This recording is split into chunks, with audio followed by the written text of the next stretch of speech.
Hello students, मैं राकेश आपका स्वागत करता हूं फिर से अपने यूट्यूब चैनल पे। जैसा कि आप जानते हैं कि हम इस चैनल पे इंग्लिश पढ़ रहे हैं, तो आज मैं लेकर आया हूं आपके लिए एक नया चैप्टर। तो चलिए मैं उस चैप्टर को शुरू करता हूं। आप लोग मेरे साथ बने रहिए और इस वीडियो को पूरा देखिए। चलिए, तो आज हम लोग पढ़ने वाले हैं केस, कारक। ठीक है, आज हम लोग क्या पढ़ने वाले हैं? केस यानी कारक। आप हेडिंग डाल लीजिए अपने कॉपी में। तो कारक होता क्या है, सबसे पहले वो हम लोग जान लेते हैं। नाउन या प्रोनाउन का वाक्य के अन्य पदों से जो संबंध होता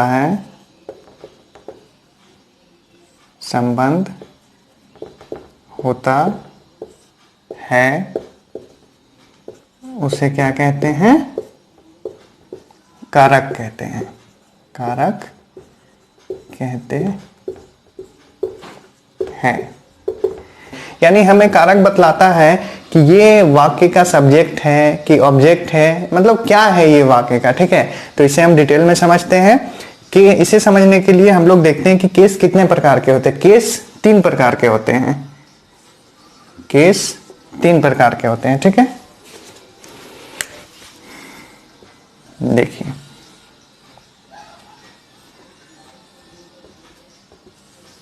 तीन तरह के हमारे केस होते हैं। पहला होता है हमारा नॉमिनेटिव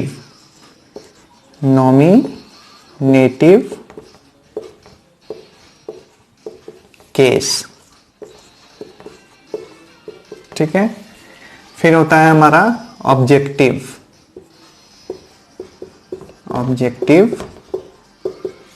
केस, और एक होता है हमारा पोसेसिव केस।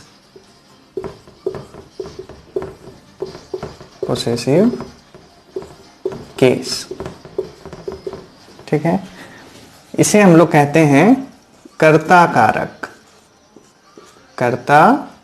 कारक। हिंदी में आप लोगों ने देखा होगा कर्ता कारक। ये कहलाता है हमारा कर्म कारक। अभी हम लोग डिटेल में इसे समझेंगे। कर्म कारक। और ये होता है संबंध कारक।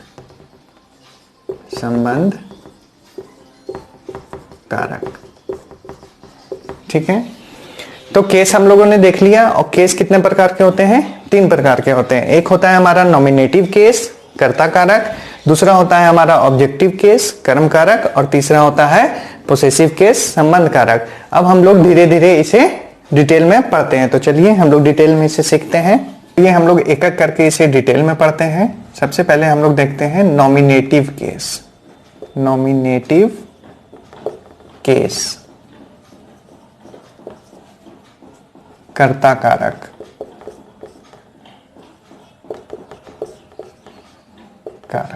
ठीक है,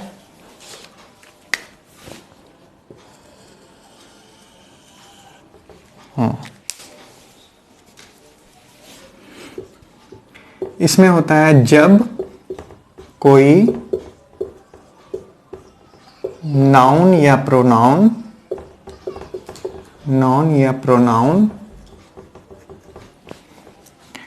किसी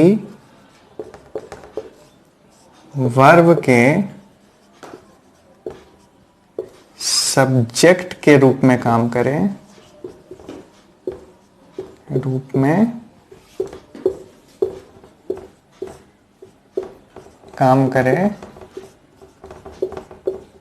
तो वह नॉमिनेटिव केस कहलाता है। नॉमिनेटिव केस कहलाता है। ठीक है, तो देखिए नॉमिनेटिव केस क्या बोलता है मेरा, जब कोई नाउन या प्रोनाउन किसी वर्ब के सब्जेक्ट के रूप में काम करे तो वह नॉमिनेटिव केस कहलाता है। देखिए यहां पे क्या है, सब्जेक्ट के रूप में काम करना चाहिए। तो एग्जाम्पल के थ्रू हम लोग और इसे क्लियर करते हैं। देखिए जैसे एग्जाम्पल हम लोगों ने लिया, श्याम इट्स अ मैंगो। ठीक है, देखिए हम लोगों ने एक एग्जाम्पल लिया, श्याम इट्स अ मैंगो, यानी श्याम एक आम खाता है।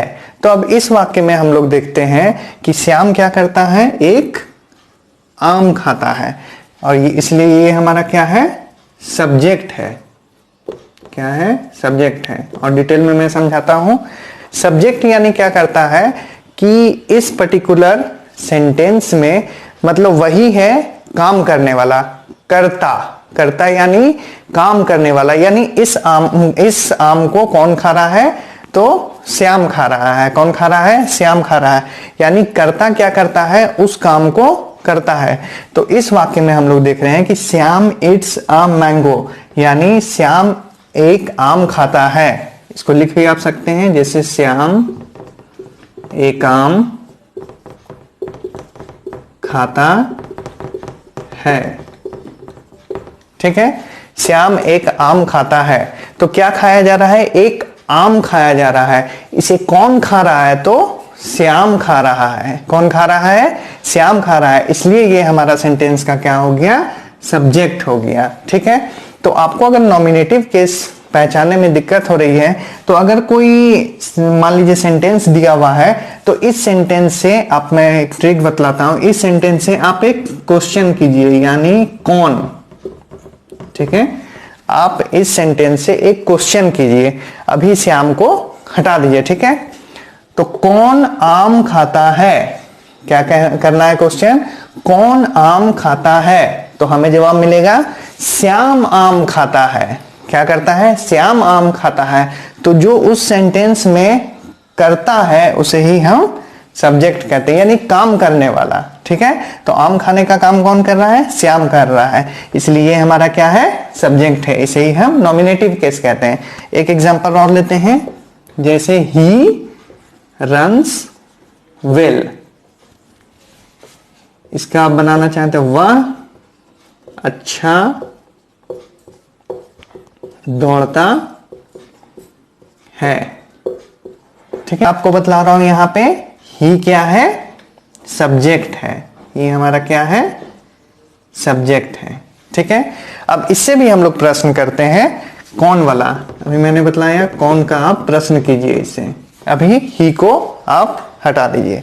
तो अच्छा दौड़ता है, कौन अच्छा दौड़ता है, तो आपको जवाब क्या मिल रहा है, वह अच्छा दौड़ता है। यानी अच्छा दौड़ने का काम कौन कर रहा है, वह कर रहा है। और यहां पे आम खाने का काम कौन कर रहा था, श्याम कर रहा था। तो जो काम करता है उसे ही हम कर्ता बोलते हैं, यानी सब्जेक्ट बोलते हैं। ठीक है, तो ये हमारा क्या हो जाएगा, सब्जेक्ट हो जाएगा। क्लियर है, चलिए नेक्स्ट हम लोग देखते हैं ऑब्जेक्टिव केस। ऑब्जेक्टिव केस यानी कर्म कारक। ठीक है, देखिए कर्म कारक क्या होता है, जब कोई नाउन या प्रोनाउन, जब कोई नाउन या प्रोनाउन किसी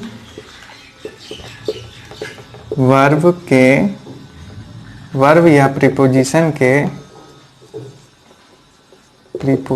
के ऑब्जेक्ट के रूप में काम करता है, ऑब्जेक्ट के रूप में काम करता है, तो वह ऑब्जेक्टिव केस कहलाता है।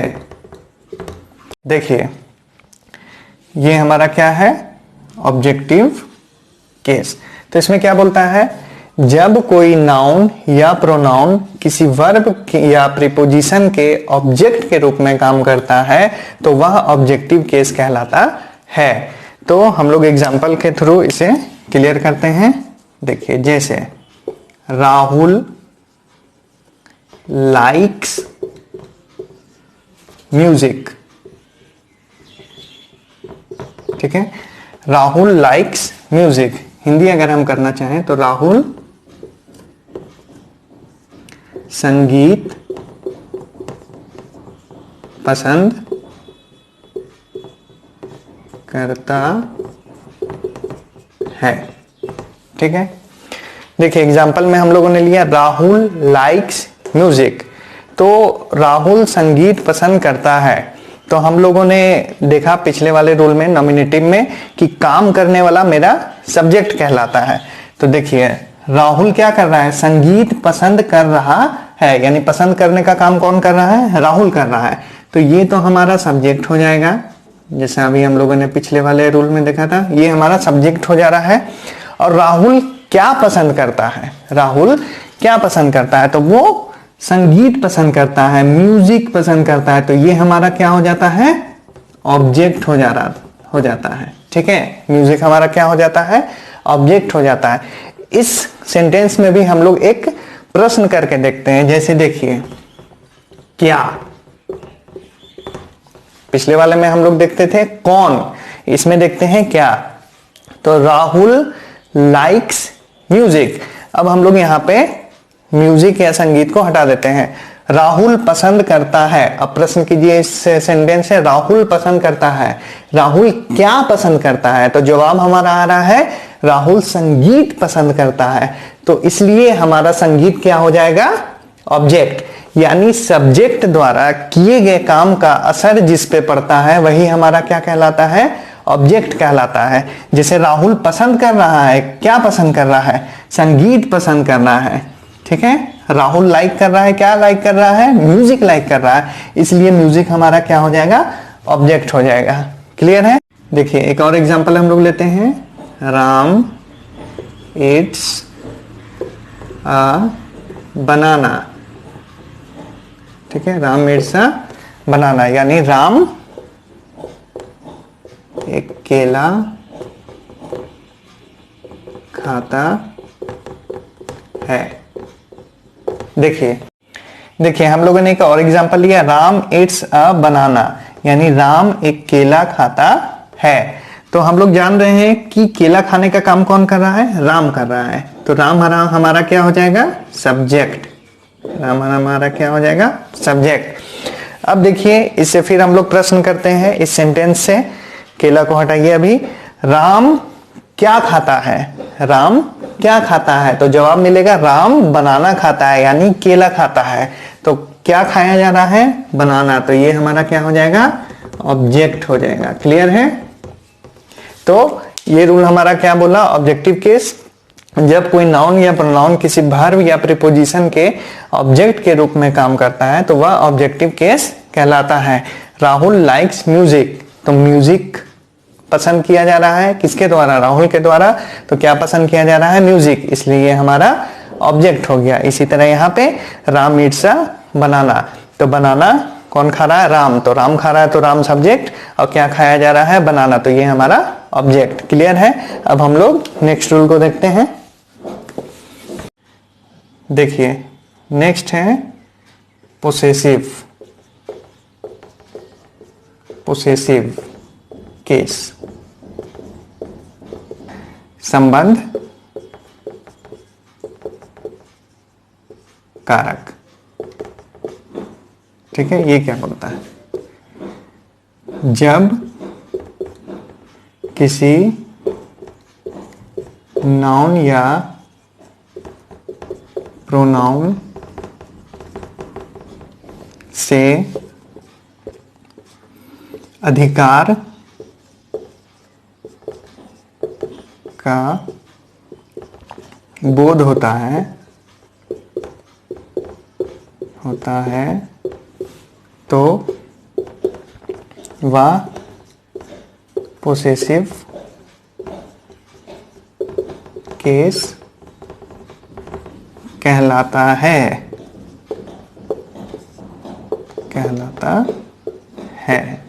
ठीक है। देखिए पोसेसिव केस, जब किसी नाउन या प्रोनाउन से अधिकार का बोध होता है तो वह पोसेसिव केस कहलाता है। मतलब इससे हमारा क्या प्रकट होता है? अधिकार, ठीक है। एग्जाम्पल हम लोग लेते हैं, जैसे दिस इज माई कार, ठीक है। दिस इज माई कार, इसका हिंदी क्या होगा? यह मेरा कार है, यह मेरा कार है, गाड़ी है, ठीक है। तो इसमें देखिए दिस इज माई कार, अधिकार कैसे प्रकट हो रहा है? यह मेरा कार है, किसका कार है? ठीक है, किसका कार है? तो ये मेरा कार है। तो इसमें भी हम लोग सेंटेंस से प्रश्न करते हैं किसका, जिससे पता चलता है कि ये किसका है, ठीक है। ये किसका है, उसी से हमारा अधिकार पता चलेगा। तो दिस इज माई कार, ये गाड़ी किसका है? माई को हटाइए, दिस इज कार। कोई आदमी बोलता है यह कार है, तो कोई पूछ रहा है कि यह किसका कार है, तो उसका जवाब मिलता है मेरा कार है। तो मेरा क्या हो जाएगा? पोसेसिव केस हो जाएगा। तो यही माई जो है क्या हो गया? पोसेसिव केस हो गया, ठीक है। माई क्या हो गया? पोसेसिव केस हो गया। किसका से प्रश्न करना है इस सेंटेंस में कि यह कार किसका है? तो यह मेरा कार है। तो ये हमारा क्या हो जाता है? Possessive case. एक और एग्जांपल लेते हैं, that is Rohan's pen, that is Rohan's pen, ठीक है। तो वह रोहन का पेन है, कलम है, ठीक है। इसे भी हम लोग क्वेश्चन करते हैं, दैट इज रोहन्स पेन, मतलब वह किसका पेन है, किसकी कलम है वो। तो हमें जवाब मिलेगा वह रोहन का कलम है। तो रोहन का, ये हमारा क्या हो जाएगा? पोसेसिव केस हो जाएगा, ठीक है। दैट इज रोहन्स पेन, ठीक है। दैट इज रोहन्स पेन, यानी वह रोहन का पेन है। तो जवाब हमें क्या मिल रहा है कि किसका पेन है? तो रोहन का पेन है।